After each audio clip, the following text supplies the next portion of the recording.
I cannot count how many times the Tinubu's administration have arrested protesters in Abuja, tear gas them, do all sort of things against them. During the Nnamdi Kanu protest in Abuja, we saw what happened. During the End-Bar governance protest, we saw what happened. In fact, during that End-Bar governance protest, I was threatened in Abuja. I ran to my state to do the protest. So threatening to arrest people and so on and so forth, anytime people want to protest in Abuja, Tinubu's administration will resist them. We saw what also happened during Buhari's administration. Countless times they kill peaceful protesters, both NSAS protest, they kill a lot of people during the protests and so on and so forth. Now, this is where I'm going to. This is the 10th time, 1 to 10, the 10th time that the Tinubu supporters to say are chanting death to America, death to Israel. And Tinubu's administration's failure to arrest these people, to stop them, it speaks volume. Tinubu's administrations are directly supporting the protesters chanting death to America in the city of Abuja. That speaks volume. Now, just imagine if we gathered protesting and we are just chanting, for example, Free Nnamdi Kanu in Abuja. They are going to tear gas us, arrest us, do all sorts of things against us. If we gather in Abuja and say, Tinubu, we need light, give us light, they are going to arrest us. Any kind of protest you want to do, they are going to resist you. But Tinubu allow his supporters to be chanting death to America in Abuja. I made this video for the first time. I made it for the second time. I'm making it for the third time. And the reason why I'm doing this is because Nigerians always have a way of criticizing something when things are happening. I am telling you now, this thing is not going to go well with Nigeria. Allowing people, supporting them, giving them backup to chant death to America, death to Israel in Abuja is very dangerous. This is dangerous. They tried it in London. They were chanting death to America. Police stopped them because they know the implication. But in Nigeria, everyone is looking aside. Well, someone must be sponsoring these people. Waving Palestinian flag, saying that they are just protesting for the Palestine people. I am not against, talking about free Palestine, free this. I'm not against it. You know what you are doing. But I have a pro tip about free Palestine movement. Is it actually a movement to free Palestine? No, absolutely no. Absolutely no. However, that is not the discussion of this video. I want people to understand what is actually going on in Nigeria. Take a look at this video first.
Anytime I wake up, I want the nations from around the world to say free Nigerians.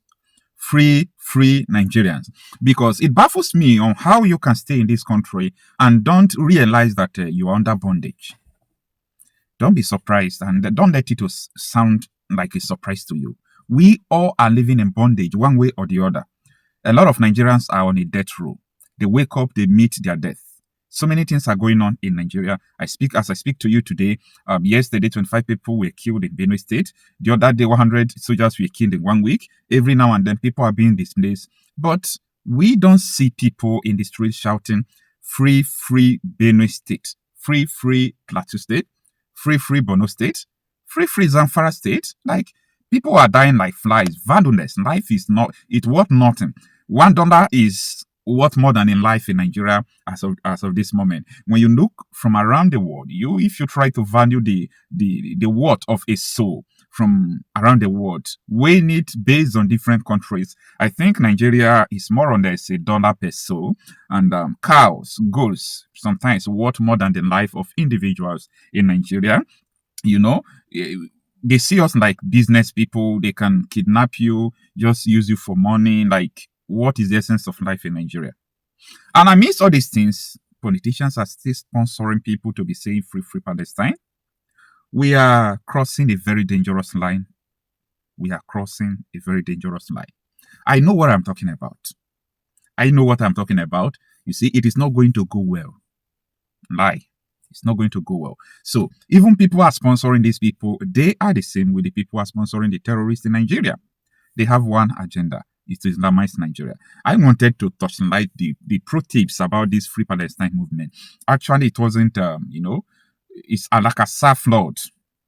It's the same mission with Al-Aqsa flood, Operation Al-Aqsa flood. You can go and, Google what I'm saying and understand the modus operandi of this Free Palestine movement. Actually, they don't mean well for Palestine people. Let me give you an example. Hamas terrorists, they were also chanting free Palestine, and that is what they do. Muslim Brotherhood, that is what they do all parts of the world. Now, the Palestine people that Hamas claim that they are fighting for, they take ammunition, they dug tunnels under the hospital, they keep bombs there under the hospital of people you said you want to free. They go to their schools, they dig under their schools, they put bombs and ammunition. The people you say you want to free, actually, that translates into another thing. That is not freedom. They never wanted them to be free. But this Free Palestine is an initiation being funded by Iran just to wipe away the state of Israel. Because their plan is this: if we can have a Free Palestine nation that is at the border of Israel, no problem. They will just declare nuclear weapon that they are planning to do. They deploy all these bombs, drones they have been using, all these cluster drones. They will deploy it to the border of Israel. So if they said they want to wipe away Israel in 1 week, that time they can achieve it. So all this plan is just towards wiping away Israel. And that is why I pity Israel sometimes. Sometimes I feel their pain, the way they fight unprovoked to you, but then to them, it's all about survival. Iran cannot threaten to wipe you out and you keep quiet too. Iran is not Sudan. Iran is not Somali. Iran has received a lot of billions upon billions of dollars from America in past administration, giving them negotiating for them not to have nuclear weapon. But in return, Iran will use it to do what? Buy ammunition. Nigerian gold is being smuggled to Iran. In return, they send weapons to terrorists in Nigeria. Like, Iran has an agenda. And the reason why Muslim countries are afraid of Iran is because the Shiite Muslims that Iran is leading, they don't have, I'm sorry to use this word, this is from Saudi Arabia. This is what Saudi Arabians are saying. They said they don't have the mind of their own. You can't entrust nuclear weapon and all those things to their care, because they can wake up, they said, Allah said we should wipe away Saudi Arabia. Allah said we should wipe away Israel today. Once they said Allah say, anything you are saying again, you're on your own, because they believe that once Allah have said something, so any other person speaking, you are speaking jargon. They'll carry it out. And while they are doing it, they will be happy because they are doing the work of God by wiping a nation out of the map. This is what we are talking about. And look at in Nigeria here, Boko Haram, ISWAP, all these people, look at what they are doing. Nobody is protesting. But they have the guts to start chanting death to America. These are terrorists in disguise. Terrorists in the bush are better than terrorists in the office. Let me tell you, Nigeria cannot survive all these things going on. Yeah. Nigeria cannot survive. Sit down and think about these things. This is 2026 in the city of Abuja. For the 10th time, protesters are chanting death to America. And America have never responded. That is one of the main issues. You know, there was a story that was told while we were growing up, you know. We used to talk about so many proverbs and their meaning. They said that in animal kingdom, God was looking on how to feed the owl and, to feed the hawk. So God now sent the hawk to go and carry, the chicks from a fowl or a hen. So the hawk now came down and just pick up and disappear with the chick.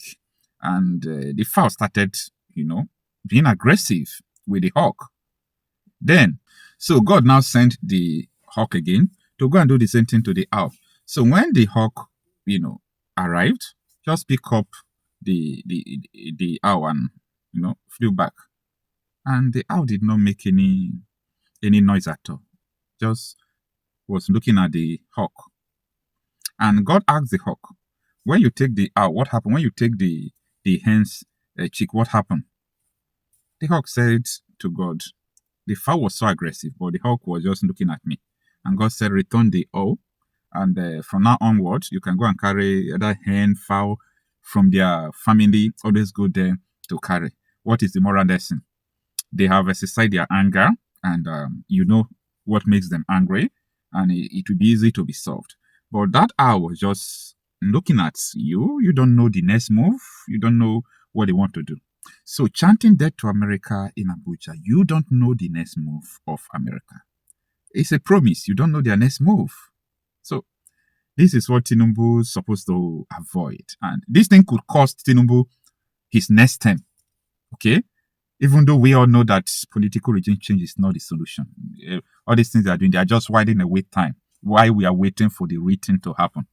But to be sincere with you, chanting death to America in Nigeria could cost Tinubu his administration. I'm just telling you this. You might not understand what I'm saying. Okay? All this video people are using to chant death to America is getting to the appropriate authority. It's not good for anyone in Nigeria. Time shall come.